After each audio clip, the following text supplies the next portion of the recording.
So you think you know flavor. You've had your tacos, your pho, your Neapolitan pizza right from the source.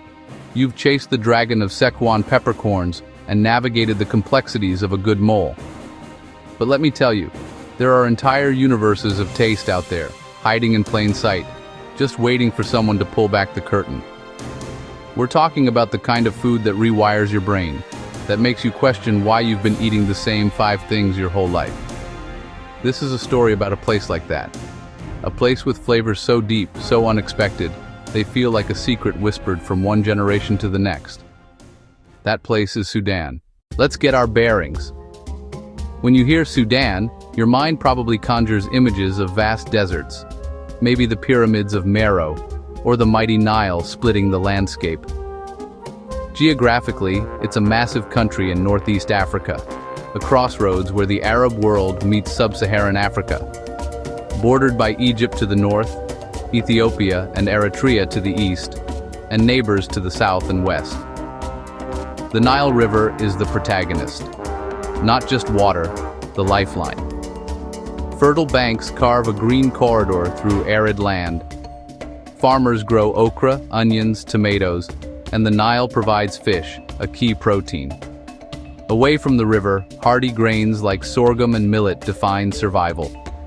Ancient trade routes brought cumin, coriander, cinnamon.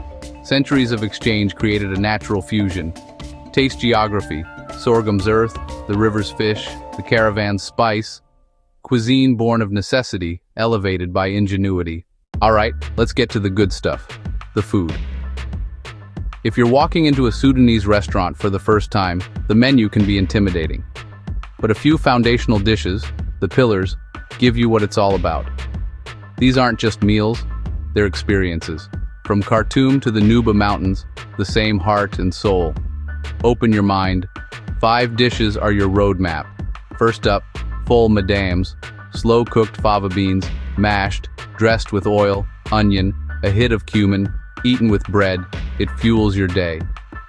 Next, kisra, paper-thin, slightly sour from fermented sorghum or millet. Its tang cuts through rich mullah stews, mullah with lamb, chicken, or vegetables, often in a tomato peanut base.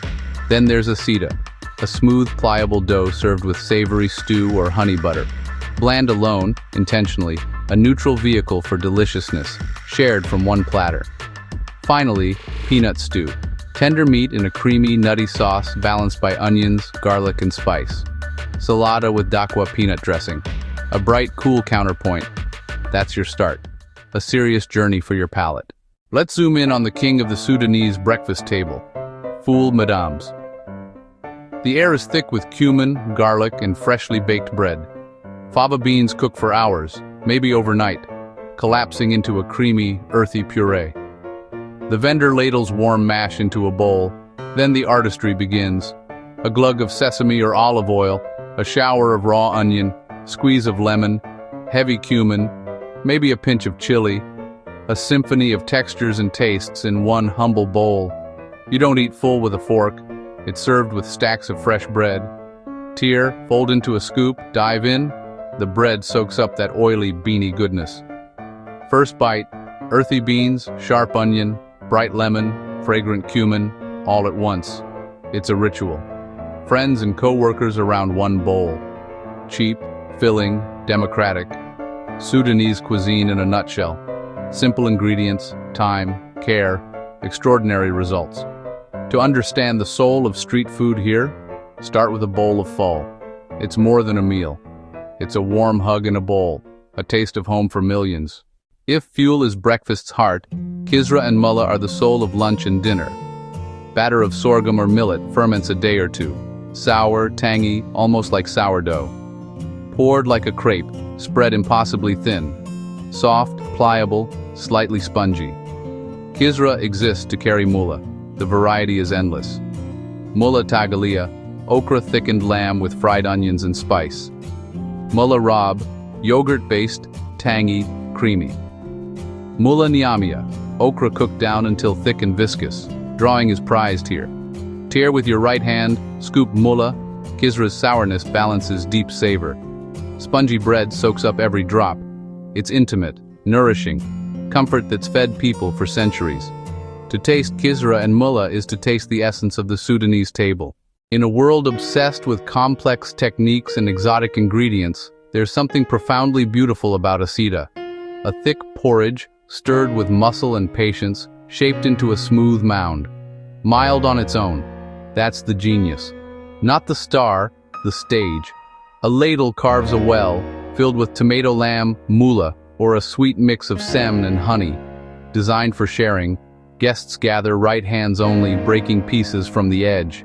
Each bite mixes plain comfort with rich complexity.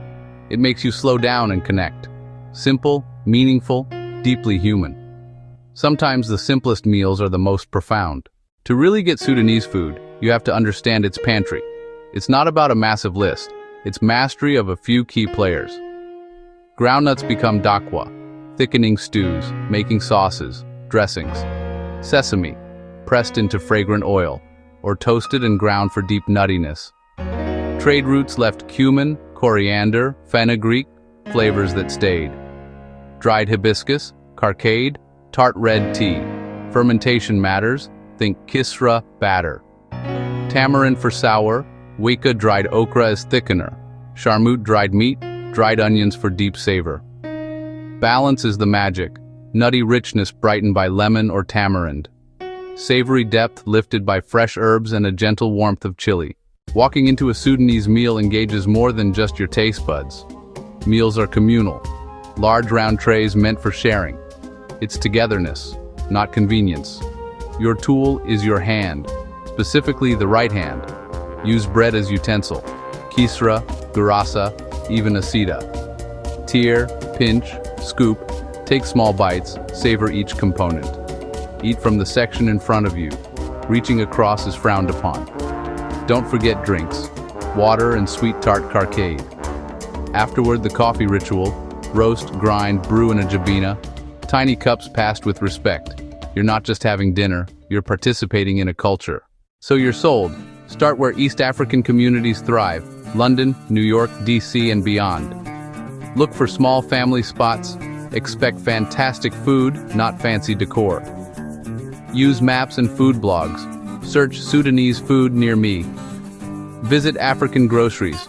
Sorghum flour, dried okra, prepared foods, or cook at home. Canned fava beans, garlic, lemon, cumin, good olive oil. Mash and serve with pita. Make peanut stew, saute onions, add garlic, tomato paste, peanut butter, broth, simmer. Add chicken, lamb, or veg. Talk to the owner, let them guide you. The cook is the storyteller.